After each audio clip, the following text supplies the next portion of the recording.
2008. Northanger Abbey by Jane Austen. Chapter 8. In spite of Udolpho and the dressmaker, however, the party from Pulteney Street reached the upper rooms in very good time. The Thorpes and James Moreland were there only 2 minutes before them, and Isabella, having gone through the usual ceremonial of meeting her friend with the most smiling and affectionate haste, of admiring the set of her gown, and envying the curl of her hair, they followed their chaperons arm in arm into the ballroom, whispering to each other whenever a thought occurred, and supplying the place of many ideas by a squeeze of the hand or a smile of affection. The dancing began within a few minutes after they were seated, and James, who had been engaged quite as long as his sister, was very importunate with Isabella to stand up, but John was gone into the card-room to speak to a friend, and nothing, she declared, should induce her to join the set before her dear Catherine could join it too. "I assure you," said she, "I would not stand up without your dear sister for all the world, for if I did we should certainly be separated the whole evening." Catherine accepted this kindness with gratitude, and they continued as they were for 3 minutes longer, when Isabella, who had been talking to James on the other side of her, turned again to his sister and whispered, "My dear creature, I am afraid I must leave you. Your brother is so amazingly impatient to begin. I know you will not mind my going away, and I dare say John will be back in a moment, and then you may easily find me out." Catherine, though a little disappointed, had too much good nature to make any opposition, and the others rising up, Isabella had only time to press her friend's hand and say, "Good-bye, my dear love," before they hurried off. The younger Miss Thorpes being also dancing, Catherine was left to the mercy of Mrs. Thorpe and Mrs. Allen, between whom she now remained. She could not help being vexed at the non-appearance of Mr. Thorpe, for she not only longed to be dancing, but was likewise aware that, as the real dignity of her situation could not be known, she was sharing with the scores of other young ladies still sitting down all the discredit of wanting a partner. To be disgraced in the eye of the world, to wear the appearance of infamy while her heart is all purity, her actions all innocence, and the misconduct of another the true source of her debasement, is one of those circumstances which peculiarly belong to the heroine's life, and her fortitude under it what particularly dignifies her character. Catherine had fortitude too. She suffered, but no murmur passed her lips.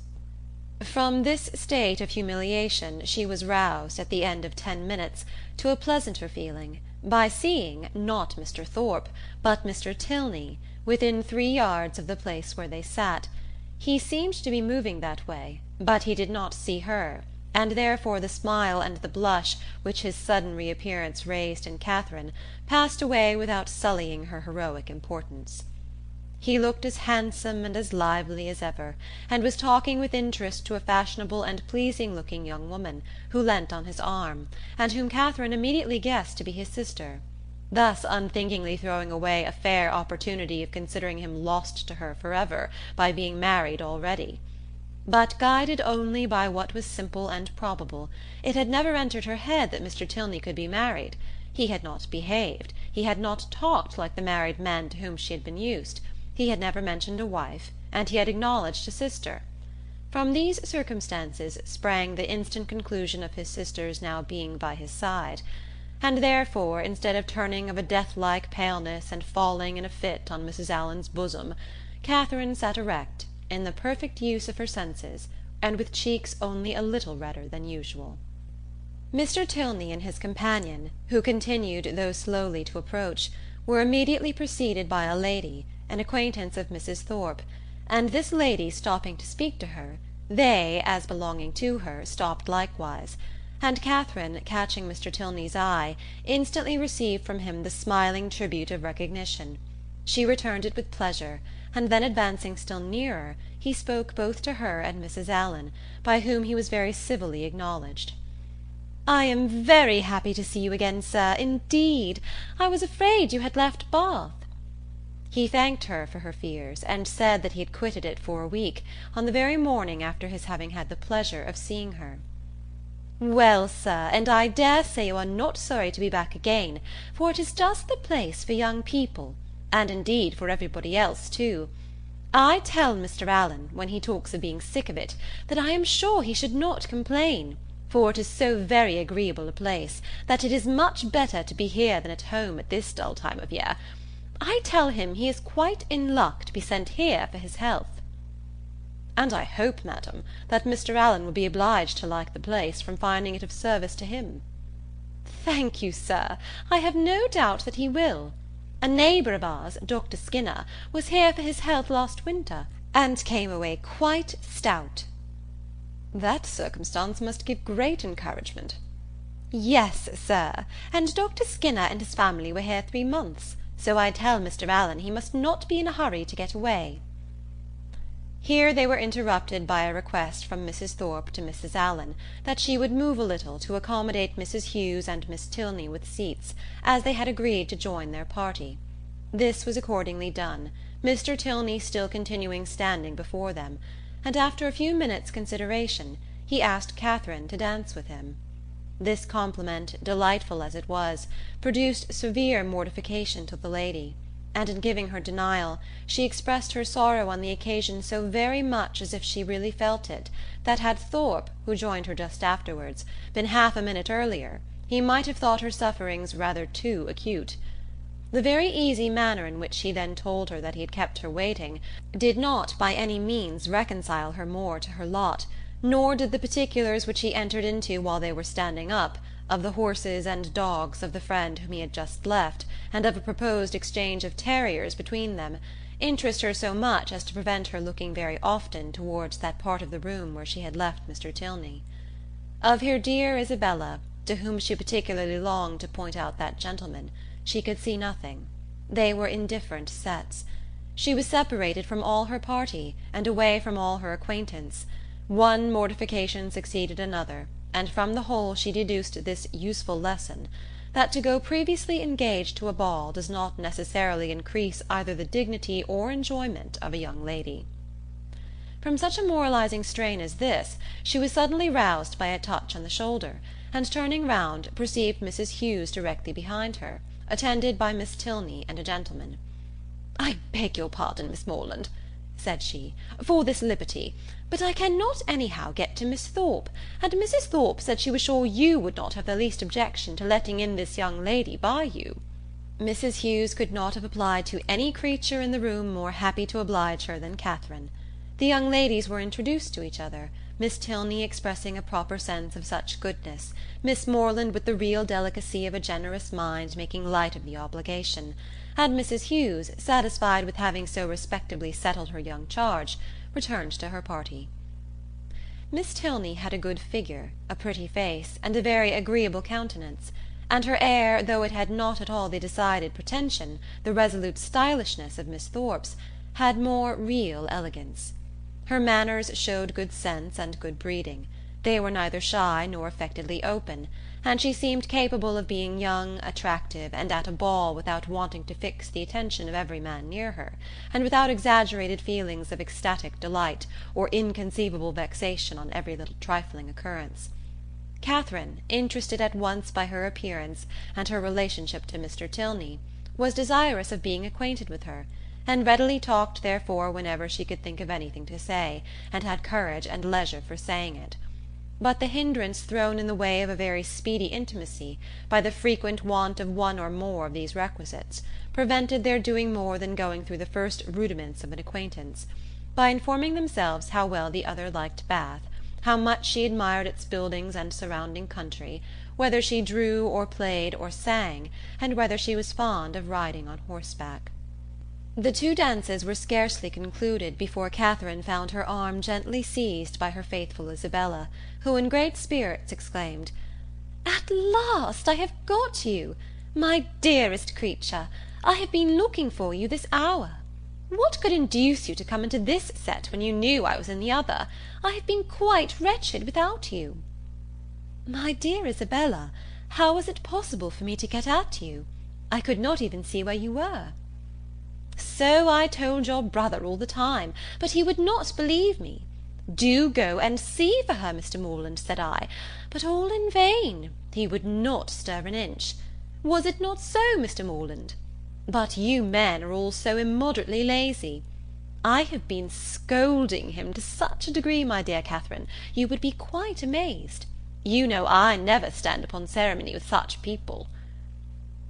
"Look at that young lady with the white beads round her head," whispered Catherine, detaching her friend from James.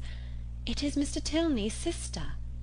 "Oh, heavens! You don't say so! Let me look at her this moment. What a delightful girl! I never saw anything half so beautiful. But where is her all-conquering brother? Is he in the room? Point him out to me this instant if he is. I die to see him. Mr. Morland, you are not to listen. We are not talking about you." "But what is all this whispering about? What is going on?" "There now, I knew how it would be. You men have such restless curiosity. Talk of the curiosity of women, indeed! 'Tis nothing. But be satisfied, for you are not to know anything at all of the matter." "And is that likely to satisfy me, do you think?" "Well, I declare, I never knew anything like you. What can it signify to you what we are talking of? Perhaps we are talking about you. Therefore I would advise you not to listen, or you may happen to hear something not very agreeable." In this commonplace chatter, which lasted some time, the original subject seemed entirely forgotten, and though Catherine was very well pleased to have it dropped for a while, she could not avoid a little suspicion at the total suspension of all Isabella's impatient desire to see Mr. Tilney. When the orchestra struck up a fresh dance, James would have led his fair partner away, but she resisted. "I tell you, Mr. Morland," she cried, "I would not do such a thing for all the world. How can you be so teasing? Only conceive, my dear Catherine, what your brother wants me to do. He wants me to dance with him again, though I tell him that it is a most improper thing, and entirely against the rules. It would make us the talk of the place if we were not to change partners." "Upon my honour," said James, "in these public assemblies it is as often done as not." "Nonsense! How can you say so? But when you men have a point to carry, you never stick at anything. My sweet Catherine, do support me. Persuade your brother how impossible it is. Tell him that it would quite shock you to see me do such a thing. Now would it not?" "No, not at all. But if you think it wrong, you had much better change." "There!" cried Isabella. "You hear what your sister says, and yet you will not mind her. Well, remember that it is not my fault if we set all the old ladies in Bath in a bustle. Come along, my dearest Catherine, for heaven's sake, and stand by me." And off they went to regain their former place. John Thorpe, in the meanwhile, had walked away, and Catherine, ever willing to give Mr. Tilney an opportunity of repeating the agreeable request which had already flattered her once, made her way to Mrs. Allen and Mrs. Thorpe as fast as she could, in the hope of finding him still with them. A hope which, when it proved to be fruitless, she felt to have been highly unreasonable. "Well, my dear," said Mrs. Thorpe, impatient for praise of her son, "I hope you have had an agreeable partner." "Very agreeable, madam." "I am glad of it. John has charming spirits, has not he?" "Did you meet Mr. Tilney, my dear?" said Mrs. Allen. "No. Where is he?" "He was with us just now, and said he was so tired of lounging about that he was resolved to go and dance. So I thought perhaps he would ask you if he met with you." "Where can he be?"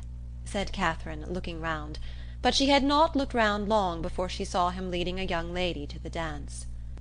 "Ah, he has got a partner. I wish he had asked you," said Mrs. Allen, and after a short silence she added, "He is a very agreeable young man."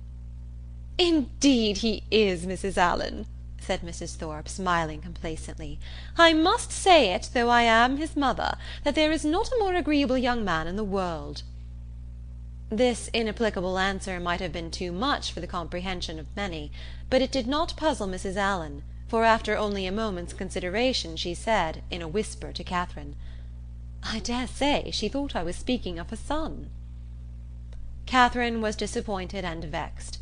She seemed to have missed by so little the very object she had had in view, and this persuasion did not incline her to a very gracious reply when John Thorpe came up to her soon afterwards and said, "Well, Miss Morland, I suppose you and I are to stand up and jig it together again." "Oh, no, I am much obliged to you.